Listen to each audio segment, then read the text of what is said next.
il se dit que l'école va mal. Et pourtant, il existe des écoles qui fonctionnent aujourd'hui et qui proposent un enseignement de qualité. Je veux parler des écoles indépendantes. Il y en a 2500 en France qui scolarisent 100 000 élèves environ.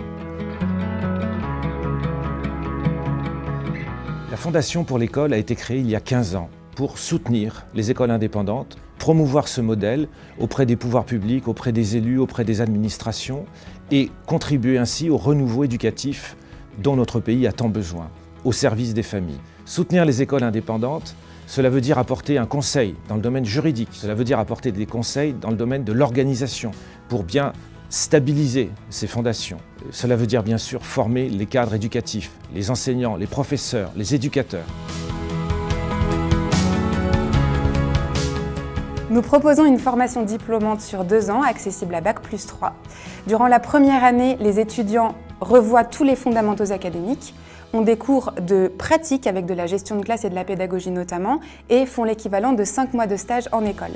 Durant la 2e année, ils sont en poste à temps plein et ils ont quelques sessions de formation dont l'objectif est de faire de l'analyse de pratique et du retour d'expérience entre pairs.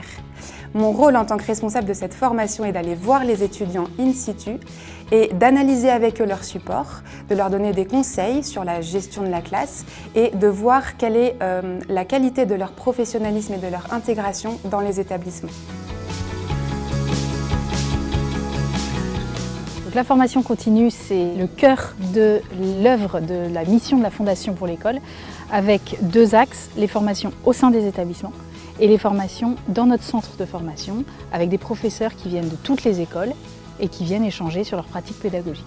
Les thèmes sont très divers. Ceux qui sont très demandés, c'est la question de l'autorité de la bienveillance dans la gestion de classe, comment je vais mettre ça en place pour favoriser l'ambiance de travail.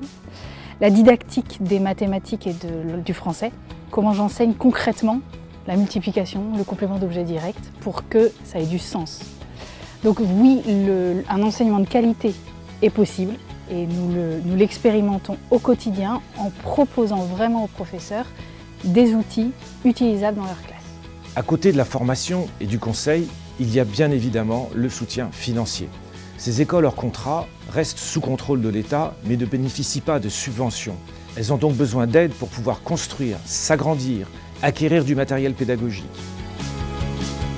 Si vous voulez participer à cette aventure pleine d'espoir, toutes les bonnes volontés sont les bienvenues.